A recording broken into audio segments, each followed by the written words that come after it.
Ja, herzlich willkommen, liebe Freunde und Mitstreiter der Atlas-Initiative. Wir begrüßen Sie heute zu einem weiteren Vortrag von Professor Dr. Thorsten Polleit. Heute geht es um die reine Zeitpräferenztheorie des Zinses. Ein spannendes Thema, gerade jetzt in den Zeiten der niedrigen Zinsen. Wir wünschen Ihnen viel Spaß. Fast jeder kennt ihn, man hört und liest über ihn allerorten, den Zins. Was aber ist der Zins genau? Die Beantwortung dieser Frage ist schwieriger, als man glauben mag. Denn die Erklärung des Zinses ist in der Volkswirtschaftslehre nach wie vor so etwas wie ein Zankapfel. Es gibt eine ganze Reihe miteinander konkurrierender Zinstheorien, als da wären die Produktivitätstheorie des Zinses, die Abstinenztheorie des Zinses, die Ausbeutungstheorie des Zinses, die Liquiditätspräferenztheorie des Zinses und die Zeitpräferenztheorie des Zinses. Was ist denn nun die richtige Zinstheorie, werden Sie vielleicht fragen. Der Versuch, eine Antwort zu finden, hat in den letzten Jahren unter den Ökonomen wieder eine lebhafte Diskussion ausgelöst. Diese Diskussion dreht sich vor allem jedoch um die richtige Zinshöhe. Einige Ökonomen vertreten die Ansicht, der neue natürliche Zins, damit ist der Zins gemeint, der die Volkswirtschaften ohne Inflation mit normaler Auslastung wachsen lässt, sei negativ geworden. Sie erklären das dadurch, dass weltweit zu viel gespart werde im Vergleich zu den Investitionen. Und das drücke den gleichgewichtigen Zins unter die Nulllinie. Aus dieser Überlegung wird dann geschlussfolgert, die Zentralbanken müssen die Zinsen in den Negativbereich drücken, um Wachstum und Beschäftigung zu befördern. Andernfalls drohe Stagnation und Rezession. Ich werde in meinem Vortrag die reine Zeitpräferenztheorie des Zinses vorstellen und ich versuche deutlich zu machen, dass diese Erklärung des Zinses logisch, genauer handlungslogisch, widerspruchsfrei und damit nicht so ohne weiteres zurückgewiesen werden kann. Konkret gesprochen versuche ich aufzuzeigen, dass der Zins, ich werde vom Urzins sprechen, sich aus der Logik des menschlichen Handelns erklärt. Und dass die Zeitpräferenz und ihre Manifestation, der Urzins, immer positiv sind, dass sie nicht auf Null, schon gar nicht unter Null fallen können. Die reine Zeitpräferenztheorie des Zinses meldet damit Zweifel an der Richtigkeit von Zinstheorien an, die besagen, der gleichgewichtige Zins könne null oder auch negativ werden. Und sie stellt auch die Richtigkeit einer Geldpolitik in Frage, die die Marktzinsen auf oder gar unter die Nulllinie befördern will. Lassen Sie mich meine Ausführungen einleiten mit der Betrachtung des Zinses, den man aus dem Börsenteil der Tageszeitungen oder aus Kreditverträgen kennt.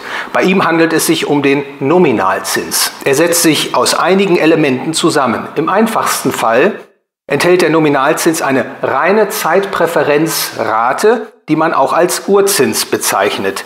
Dieser Größe gilt im Folgenden, und ich sagte das bereits, unsere besondere Aufmerksamkeit. Zusätzlich zum Urzins enthält der Nominalzins eine Prämie, die sich aufgrund des unternehmerischen Risikos erklärt. Guten Kreditnehmern, die also eine geringe Ausfallwahrscheinlichkeit haben, wird eine niedrige Prämie und schlechten Kreditnehmern, die also eine hohe Ausfallwahrscheinlichkeit haben, wird eine hohe Prämie im Kreditzins in Rechnung gestellt. Weiterhin gibt es eine Prämie für das Preisinflationsrisiko, das heißt für den erwarteten Kaufkraftverlust des Geldes. Diese Prämie ist positiv und erhöht folglich den Nominalzins, wenn die Marktakteure mit künftig steigenden Güterpreisen rechnen. Und sie wird negativ sein und folglich den Nominalzins verringern, wenn die Erwartung vorliegt, dass die Güterpreise künftig sinken. Und nun zur reinen Zeitpräferenztheorie des Zinses. Eine ganze Reihe von Ökonomen hat sich eingehend mit ihr beschäftigt. Zu nennen sind beispielsweise Anne-Robert Jacques Turgot, Eugen von Böhm-Bawerk, Frank Fetter, Ludwig von Mises, Israel Kirzner, Murray Rothbard und Jeffrey Herbener. Nachdem ich die vorhandene Literatur gesichtet hatte, bin ich zum Schluss gekommen, dass das Zinsphänomen nur dann voll und ganz verständlich wird, wenn man auch auf erkenntnistheoretische Einsichten zurückgreift. Eine ausschließlich ökonomische Betrachtung reicht nicht aus, wie ich meine. Die Erkenntnistheorie ist ein Teilbereich der Philosophie und sie beschäftigt sich, kurz gesprochen, mit der Herkunft und den Grenzen unseres Wissens. Dem Königsberger Philosophen Immanuel Kant zufolge hängen die Erfahrungen, die wir Menschen machen, von unserem Erkenntnisvermögen ab.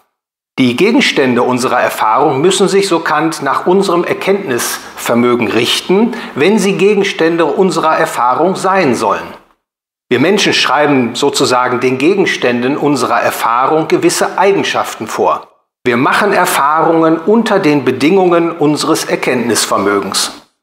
Diejenigen Aussagen, die behaupten, dass die Gegenstände unserer Erfahrung diesen Bedingungen unterworfen sind, nennt Kant synthetische Urteile a priori. Wenn man dieser Interpretation folgt, dann lässt sich aufzeigen, dass Zeitpräferenz und Urzins als Bedingungen für die Möglichkeit objektiver Erfahrung einzustufen sind. Das will ich nun genauer erklären, und die Erklärung beginnt mit einer nicht widerlegbaren Aussage, der Aussage, dass der Mensch handelt. Der Satz, der Mensch handelt, mag trivial klingen, er hat es jedoch in sich. Er ist mit logischen Mitteln nicht widerlegbar. Wer sagt, der Mensch handelt nicht, der handelt und widerspricht dem Gesagten. Aus der Logik des menschlichen Handelns lässt sich eine Reihe weiterer logisch widerspruchsfreier Aussagen ableiten. Beispielsweise, dass Handeln immer zielbezogen ist. Auch das lässt sich nicht widerspruchsfrei verneinen. Und weiter, wer handelt, der muss Mittel einsetzen, um seine Ziele zu erreichen. Mittel sind stets knapp, denn wären sie nicht knapp, wären sie keine Mittel.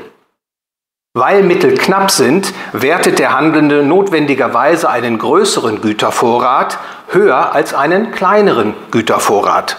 Zeit ist ein unverzichtbares Mittel, denn zeitloses Handeln lässt sich nicht denken. Wäre Handeln zeitlos, wären alle Ziele sofort und unmittelbar erreicht und man könnte nicht mehr handeln. Das aber ist widerspruchsfrei nicht denkbar. Und weil Zeit ein knappes Mittel ist, zieht der Handelnde eine frühere Zielerreichung einer späteren Zielerreichung vor. Darin kommt die Zeitpräferenz zum Ausdruck und ihre Manifestation ist der Urzins. Der Urzins steht für den Wertabschlag, den die spätere Erfüllung eines Bedürfnisses gegenüber der früheren Erfüllung des Bedürfnisses von gleicher Art und Güte und unter gleichen Umständen erleidet. Zeitpräferenz und Urzins stecken gewissermaßen in jedem handelnden Menschen. Sie und ich, wir alle haben eine positive Zeitpräferenz und folglich auch einen positiven Urzins, und zwar immer und überall. Zeitpräferenz und Urzins stehen für das Wertverhältnis, das der Handelnde Gegenwartsgütern relativ zu Zukunftsgütern zuweist. Wird zum Beispiel das Gegenwartsgut besonders hoch bewertet, relativ zum Zukunftsgut, sind Zeitpräferenz und Urzins hoch. Und sind Zeitpräferenz und Urzins sehr niedrig, so bedeutet das, dass das Gegenwartsgut nur wenig höher bewertet wird als das Zukunftsgut. Zeitpräferenz und Urzins sind von Mensch zu Mensch unterschiedlich und sie können sich auch im Zeitablauf verändern. Beispielsweise haben Kinder in der Regel eine hohe Zeitpräferenz und folglich einen hohen Urzins. Umsorgende Eltern zeichnet hingegen eine tendenziell niedrige Zeitpräferenz aus. Sie sind bereit, in erheblichem Umfang auf Gegenwartskonsum zu verzichten, zu sparen und für die Zukunft vorzusorgen. Wie bildet sich der Zins? Sparer bieten ihre überschüssigen Mittel an, Investoren fragen sie nach. Durch das Angebot von Ersparnissen und die Nachfrage nach ihnen bildet sich in einem freien Markt ein markträumender Urzins. Der Urzins ist nicht das, was den Handelnden zum Sparen und Konsumieren treibt. Er ist nicht die Ursache des Sparens. Vielmehr ist der Urzins Ausdruck der Tatsache, dass der Handelnde der gegenwärtigen und künftigen Bedürfniserfüllung eine unterschiedliche Rangstellung gibt, sie unterschiedlich bewertet.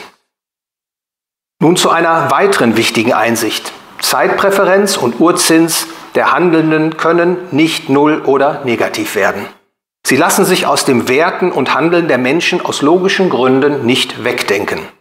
Ein positiver Urzins bedeutet, dass aus dem Einkommen ein Teil konsumiert und ein Teil gespart, also investiert bzw. zur Produktion verwendet wird. Die Vorstellung, der Urzins wäre null, ergibt ein groteskes Ergebnis.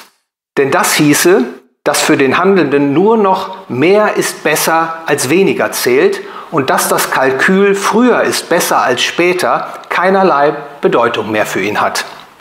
Der Handelnde würde also 2 Äpfel in 10 Jahren einem Apfel heute vorziehen. Er würde 2 Äpfel in 100 Jahren einem Apfel heute vorziehen. Ein Urzins von 0 bedeutet, dass das gesamte Einkommen gespart wird, dass nichts konsumiert, sondern alles investiert wird. Denn weil Mittel knapp sind, lässt sich nicht in Abrede stellen, dass durch eine weitere Verlängerung der Produktionszeit die erzeugbaren Güter mengenmäßig erhöht oder in ihrer Qualität verbessert werden können. Wenn man also einen Urzins von 0 annähme, so impliziert das, dass man heute nicht konsumiert, aber auch morgen nicht und auch nicht übermorgen und auch nicht in einem Monat oder in 10 Jahren. Das klingt nicht nur grotesk, das ist es auch, weil die Annahme eines Urzinses von 0 das Handeln unter Knappheit verneint und das ist ein handlungslogischer Fehlschluss. Die Idee, es gebe keinen Urzins, ist unvereinbar mit der Logik des menschlichen Verstandes. Sie ist gleichbedeutend mit der Aussage, dass der Mensch nicht handelt. Das aber ist logisch widersprüchlich und damit falsch. Ein negativer Urzins lässt sich mit logischem Menschenverstand gar nicht sinnvoll verstehen. Es wäre die Negation eines a priori Urteils. Die Negativzinstheoretiker führen Beispiele an, die zeigen sollen, dass Zeitpräferenz und Urzins negativ sein können. Ich bevorzuge den Verzehr eines Apfels morgen und nicht heute, also ist mir der Apfel morgen mehr wert als heute und folglich ist der Urzins negativ. Oder die Renditen der 10-jährigen Anleihen sind negativ und das zeige, dass der soziale Urzins negativ ist. Im Folgenden will ich erklären, dass diese und andere Beispiele nicht überzeugen können, dass sie nicht das erklären, was sie vorgeben zu erklären. Der US-Ökonom Frank Fetter hat in seiner Interpretation der reinen Zeitpräferenztheorie den Marktzins in 2 Komponenten zerlegt. In erstens den Urzins, also die reine Zeitpräferenzrate, und zweitens einen Bewertungsfaktor, der die besonderen Umstände zum Zeitpunkt der Verwendung des betreffenden Gutes berücksichtigt.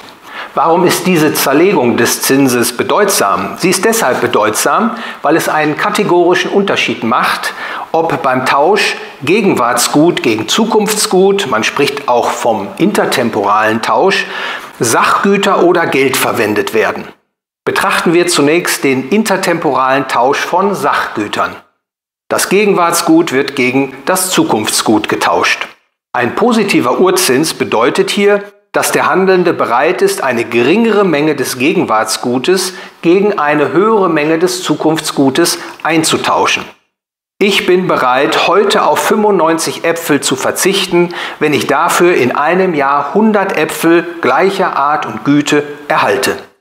Diesem Beispiel werden vermutlich fast alle zustimmen. Er ist der plausible Normalfall, in dem der Urzins positiv ist und sich quasi in 5 Äpfeln manifestieren, die der Handelnde künftig erhält für seinen heutigen Verzicht auf 95 Äpfel.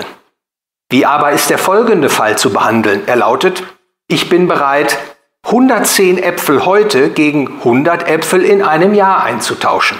Der Grund: In einem Jahr feiere ich meinen 50. Geburtstag und an diesem Tag und nicht heute bevorzuge ich es, mit meinen Gästen 100 Äpfel zu verspeisen. Sind Zeitpräferenz und Urzins hier negativ? Die Antwort lautet nein.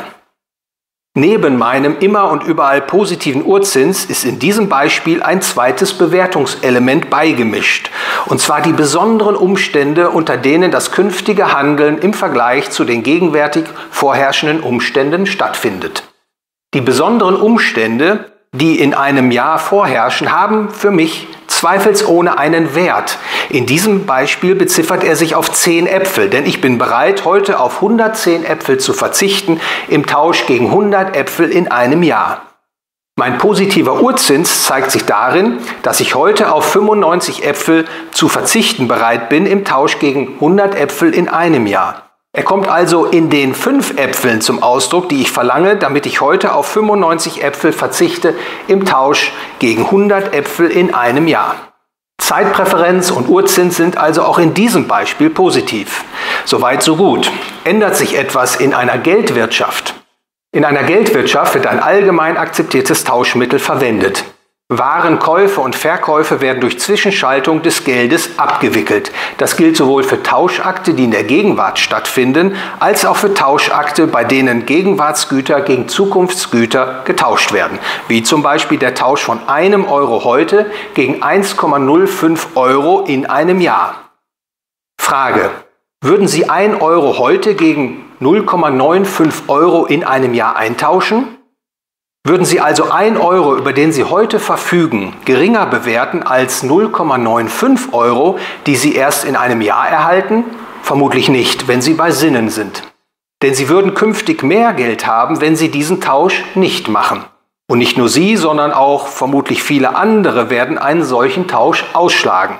Und zwar, weil Sie und alle anderen einen positiven Urzins haben. Das mag zwar plausibel klingen, ist aber vermutlich noch kein überzeugender Beweis. Kann es nicht doch den Fall geben, in dem 1 US-Dollar in einem Jahr höher bewertet wird als 1 US-Dollar heute? Die Antwort ist nein. Anders als bei allen anderen Waren, und das ist ganz wichtig zu verstehen, spielen beim Geld die besonderen Umstände, die zum Zeitpunkt seiner Verwendung herrschen, keine Rolle für den Wert einer Geldeinheit heute im Vergleich zum Wert einer Geldeinheit in der Zukunft. Dazu mache man sich klar, dass das Geld nur eine Funktion hat, die Tauschmittelfunktion. Die Tauschmittelfunktion ist die einzige Funktion des Geldes. Recheneinheitsfunktion und Wertaufbewahrungsfunktion des Geldes sind keine eigenständigen Funktionen, sie sind nur Ausdruck oder auch Unterfunktionen der Tauschmittelfunktion des Geldes. Der Nutzen des Geldes besteht allein darin, heute oder morgen als Tauschmittel dienen zu können. Als Tauschmittel ist Geld die allgemeine Bezugseinheit, der Numerär, das heißt, die Tauschrelationen der Güter wird in Geldeinheiten ausgedrückt. Zum Beispiel kostet eine Birne einen halben Euro. Und nur weil jede einzelne Geldeinheit wertgleich ist mit jeder anderen, Frank Vetter spricht in diesem Zusammenhang von Value Equivalence, also von Wertäquivalenz, kann Geld überhaupt als allgemeine Bezugseinheit dienen und einen Vergleich zwischen den Werten verschiedener Güter, ausgedrückt in Geldeinheiten, möglich machen. Das gilt für Tauschakte in der Gegenwart wie auch für Tauschakte, die sich von der Gegenwart in die Zukunft erstrecken. Wenn von besonderen Umständen gesprochen wird, dann sind damit die jeweiligen Umstände gemeint, die zu unterschiedlichen Zeitpunkten, an dem gehandelt wird, vorherrschen und die der Wertgleichheit von Sachgütern zu unterschiedlichen Zeitpunkten entgegenstehen können. Derartige besondere Umstände betreffen aber nicht das Geld, weil jede Geldeinheit heute und morgen in gleicher Weise als Tauschmittel dient und wertgeschätzt wird. Der Nutzen einer Geldeinheit als Tauschmittel zu dienen, ist unabhängig davon, zu welchem Zeitpunkt sie als Tauschmittel dient. Weil jede Geldeinheit für das Tauschen gleichermaßen dienlich ist, wird 1 Euro heute höher bewertet als 1 Euro, der erst in einem Jahr verfügbar ist. Wegen des immer und überall positiven Urzinses erleidet der 1 Euro in einem Jahr einen Wertabschlag gegenüber dem 1 Euro heute. Abschließend ist an dieser Stelle noch Folgendes hinzuzufügen. Werden Sachgüter intertemporal getauscht, gibt es viele einzelne Tauschrelationen, wie zum Beispiel eine Birne heute gegen 1,5 Birnen in der Zukunft oder ein Auto heute gegen 2 Autos in einem Jahr. Aber keinen einheitlichen Marktzins. Erst die Verwendung von Geld im intertemporalen Tausch bringt das Phänomen eines einheitlichen Marktzinses hervor. Ohne Geld gäbe es das Phänomen des einheitlichen Marktzinses nicht. Zusammenfassend lässt sich festhalten: Die reine Zeitpräferenztheorie des Zinses erklärt das Zinsphänomen allein auf Basis der Zeitpräferenz. Ihr zufolge sind Zeitpräferenz und ihre Manifestation, der Urzins, stets positiv. Sie können nicht auf oder unter die Nulllinie fallen. Es lässt sich handlungslogisch einsehen, dass, wenn Geld als allgemein akzeptiertes Tauschmittel verwendet wird, der Handelnde einer Geldeinheit heute stets einen höheren Wert beimisst als einer Geldeinheit, die er erst zu einem späteren Zeitpunkt erhält. Das heißt, der Marktzins fällt nicht auf oder unter die Nulllinie. Wenn dennoch in der Praxis zu beobachten ist, dass der Marktzins null oder negativ ist, dann lässt sich daraus schlussfolgern, dass Unvernunft so etwas wie eine Revolte gegen die Vernunft im Spiel ist. Im heutigen ungedeckten Geldsystem kontrollieren die Zentralbanken den Marktzins. Ein Marktzins von 0 oder darunter muss daher den Verdacht wecken, dass dies geldpolitisch herbeigeführt ist und dass dadurch Wohlstand und damit letztlich auch das friedvolle Zusammenleben der Menschen untergraben wird. Man stelle sich nur einmal vor, was passieren würde, wenn alle Marktzinsen plötzlich 0 wären. Ohne die Aussicht, einen positiven Marktzins verdienen zu können, hört das arbeitsteilige Sparen und Investieren auf. Denn jeder Konsument und jeder Unternehmer hat schließlich einen positiven Urzins. Konsumenten und Unternehmer verlangen einen positiven Ausgleich für Konsumverzicht. Die arbeitsteilige Volkswirtschaft käme zum Erliegen. Kapitalverzehr setzt ein, Ersatz- und Erweiterungsinvestitionen bleiben aus. Die Menschen fallen zurück in eine primitive Subsistenzwirtschaft. Genau das wäre, konsequent zu Ende gedacht, das Ergebnis einer Null- oder gar Negativzinspolitik. Sie zerstört das moderne arbeitsteilige Wirtschaften, das dem Menschen materiellen und kulturellen Fortschritt bringt. Ich hoffe, meine Ausführungen konnten die reine Zeitpräferenztheorie des Zinses verständlich machen, ihre wichtigen Erkenntnisse darlegen und damit einen Beitrag leisten, um der richtigen Zinstheorie auf die Spur zu kommen. Ich bedanke mich für Ihre Aufmerksamkeit. Liebe Zuschauer, das war der Vortrag von Dr. Thorsten Pollert zur Zeitpräferenz. Sie wissen, auch wir setzen uns für das Thema Geldsystem ein. Deshalb werden Sie Mitglied unter dem Video wie immer. Der Link, abonnieren Sie unseren Kanal und folgen Sie uns weiterhin bei Twitter. Herzlichen Dank und bis zum nächsten Mal.